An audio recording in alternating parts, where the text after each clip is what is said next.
chilling road, a nightmare come to life. Some roads take you where you need to go. Some roads take you where you shouldn't. And some roads never let you leave. Tonight's story is about a road in West Virginia. A road that only appears when you're alone. A road that doesn't exist on any map. And a road that takes people to places they were never meant to see. The Midnight Shortcut.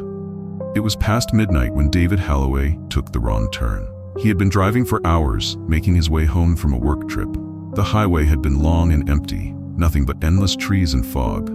Then his GPS glitched, the screen flickered, the blue route line shifted, and a new road appeared.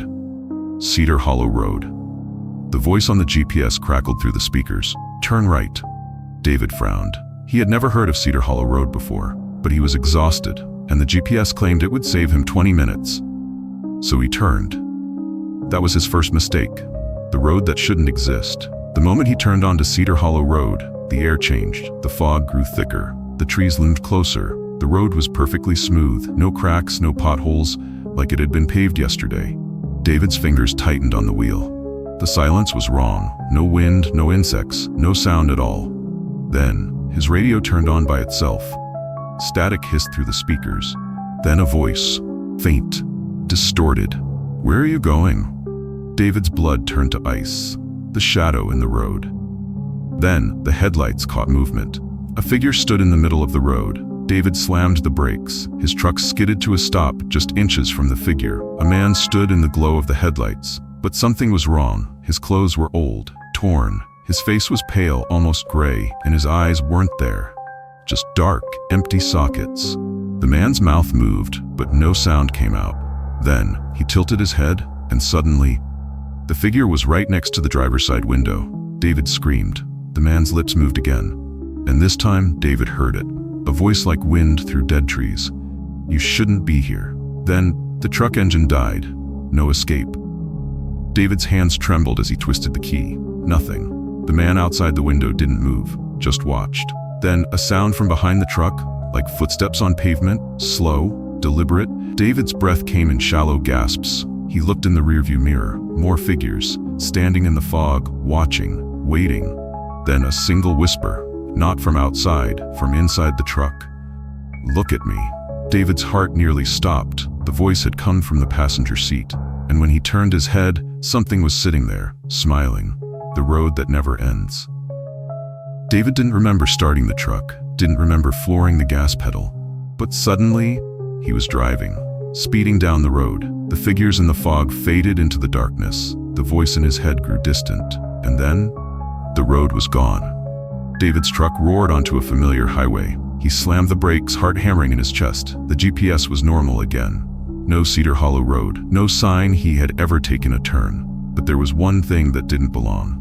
A handprint on the inside of the passenger window. Smudged, too large to be human. Still wet, still waiting. The road that watches you. David never spoke about that night, but he made one promise to himself. He would never take an unknown shortcut again. Because some roads aren't meant to be traveled. Some roads find you when you're alone, and some roads never let you leave. Would you take the shortcut? If you like this story, subscribe and hit the notification bell for more terrifying tales. And let me know in the comments, have you ever taken a wrong turn and felt like something was watching you? Until next time, drive safe and don't take the wrong road.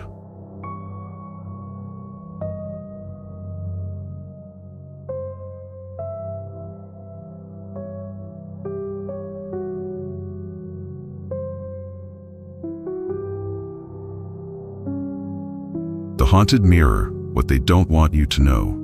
Some mirrors reflect light, some mirrors reflect memories, and some mirrors reflect something else.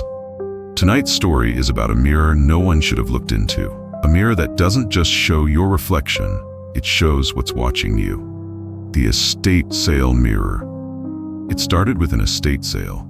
Lisa and her husband Mark had just moved into a new house in Savannah, Georgia, a city known for its ghosts. They wanted vintage furniture to match their home's old charm. That's when Lisa saw it. A massive antique mirror with a golden frame covered in intricate carvings. The old woman running the estate sale saw her looking and shook her head. "You don't want that one, dear," Lisa laughed. Why not? The woman hesitated. It belonged to my sister. She didn't like to be alone. Lisa didn't think much of it. She bought the mirror. That was her first mistake. The first night, Lisa and Mark hung the mirror in their bedroom. It fit perfectly between two windows, catching the morning sunlight. That night, Lisa woke up freezing. The room was ice cold. Her breath fogged in the air. She glanced at the mirror, and her reflection wasn't moving. Lisa gasped, sitting up in bed. Her reflection sat still, frozen, watching. Then, the reflection's mouth moved, but Lisa didn't speak. The whispering in the glass sming. She shook Mark awake, but by the time he looked, everything was normal. "You're dreaming, babe," he mumbled. "Go back to sleep." Lisa tried, but the next night, the whispering started. It came from inside the mirror, soft, echoing, like voices speaking through glass. Lisa pressed her ear against it, and for just a second, she heard something clear, a woman's voice. "Let me out," Lisa screamed. The shadow in the mirror. The next morning, she covered the mirror with a sheet, but it didn't stop. Now, every time she walked past it, she saw something standing behind her. A dark figure, tall, thin, its hands pressed against the glass. Lisa tried to tell Mark, but he didn't believe her, until he saw it too. One night, he walked past the mirror, and his reflection smiled, but he hadn't. Then, it stepped closer. Mark ran, the final warning. They tried to get rid of the mirror. They dragged it outside, threw it into the dumpster, but the next morning, it was back in their bedroom, standing right where it had always been, waiting. That was enough. Lisa called a priest. When he arrived, he took one look at the mirror and turned pale. "This isn't a mirror," he whispered. "It's a door." Lisa's blood ran cold. Then, the mirror cracked from the inside, like something was trying to get through. The mirror that watches you. Lisa and Mark left that night. They never went back. And the next family who moved in didn't last a week. The house is empty now, but neighbors still see something. Late at night, a light flickers behind the curtains, and sometimes the sound of glass breaking, like something trying to escape. Would you look into it? If you like this story, subscribe and hit the notification bell for more terrifying tales. And let me know in the comments, have you ever seen something in a mirror that wasn't supposed to be there? Until next time, sleep well.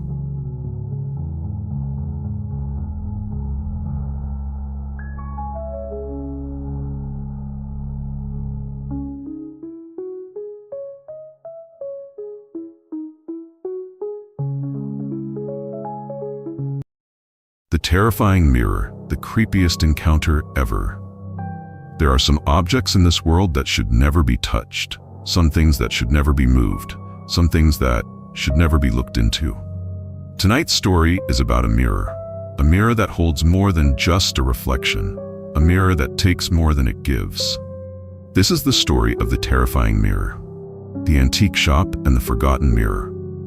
It all started with a simple shopping trip. Sarah was an artist, always looking for inspiration. She had a fascination with antique stores, with things that carried a sense of history.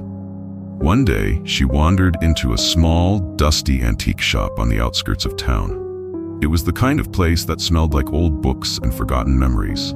The shop was cluttered, filled with furniture from another era, paintings whose subjects had long been forgotten, and dolls whose glass eyes seemed to follow her. But in the far corner, beneath a torn velvet cloth, she saw it, a tall, ornate mirror with a gilded frame, intricate carvings of vines and roses twisting around its edges. The glass was flawless, smooth as water, untouched by time. She didn't know why, but she wanted it. The shopkeeper, an old man with cloudy eyes, hesitated when she pointed at it. "You sure about that one?" he asked, his voice rasping like dry leaves. Sarah laughed. "Why, is it cursed?" The old man didn't smile. "Something like that." But she bought it anyway, and that was her first mistake. Something's wrong with the reflection. The mirror looked beautiful in her apartment, standing against the wall in her bedroom. It gave the small space a feeling of depth, making it seem larger than it was. That night, as she got ready for bed, she glanced into it. For a second, just a second, she thought she saw something. Not her reflection, not exactly. It was off. The way it moved was a fraction too slow. The way its eyes lingered a second too long before blinking. She shook off the unease and climbed into bed. But in the darkness, something felt wrong, like someone was watching, like the reflection hadn't stopped moving when she did. the shadows in the glass. The next few days, things got stranger. She started noticing small changes. Her reflection smiled when she wasn't smiling. Sometimes she would catch movement in the mirror, just at the edge of her vision, even when she was completely still. Then, one night she woke up. It was 3:14 a.m. The room was dark, silent, except for the faint creak of the wooden floor. Her heart pounded. She turned her head slowly and froze. The mirror. There was someone standing inside it. Not her. The figure was tall, its face obscured by darkness. Its hands were pressed against the glass, long fingers splayed out. And then, it moved. It tilted its head, as if watching her.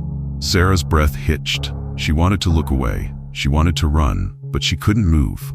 Then, slowly, the figure stepped forward. Not in the room. Not yet.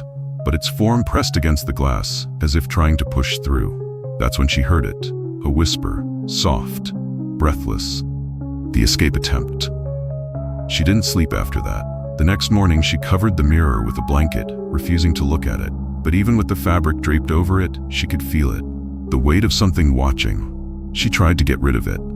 First, she called a junk removal service. But when they arrived, the mirror was gone. Not stolen, not misplaced, just not there. Until she went back to her bedroom, and there it was, exactly where it had always been. She tried to smash it with a hammer. The glass didn't break. She tried to burn it. The flames refused to touch it. And when she tried to leave her apartment, the door wouldn't open. The final night. That night, Sarah sat in front of the mirror, staring into it. She had no choice. She had to know. Slowly, she pulled the blanket away, and her reflection was waiting. But this time, it wasn't her. The figure in the glass was outside the mirror now. It was standing behind her. Cold breath touched the back of her neck. Fingers brushed against her shoulder. She turned and saw nothing. But in the mirror, the thing smiled. Then, before she could react, it grabbed her wrist, pulled, and suddenly, she was inside the mirror. The mirror finds another days later, her friend Emily came looking for her. The apartment was locked from the inside. When the landlord finally opened the door, the place was untouched. No sign of struggle, no sign of Sarah. The only thing out of place? The mirror. The surface was smooth, flawless, except for one detail. A single handprint on the inside of the glass, pressed against it, as if someone was trapped, as if someone was still trying to get out. And when Emily looked closer, she saw Sarah's reflection, staring, mouth open, screaming, but no sound came out because inside the mirror, no one can hear you. The final warning. If you ever find an old mirror in an antique shop, if it moves when you don't, if you ever hear whispers in the glass, whatever you do, don't look too long and never, never let it out. That's tonight's story. If you enjoyed this chilling tale, don't forget to like, subscribe, and hit the notification bell for more terrifying encounters. And tell me in the comments, have you ever seen something strange in a mirror? Until next time, sleep well.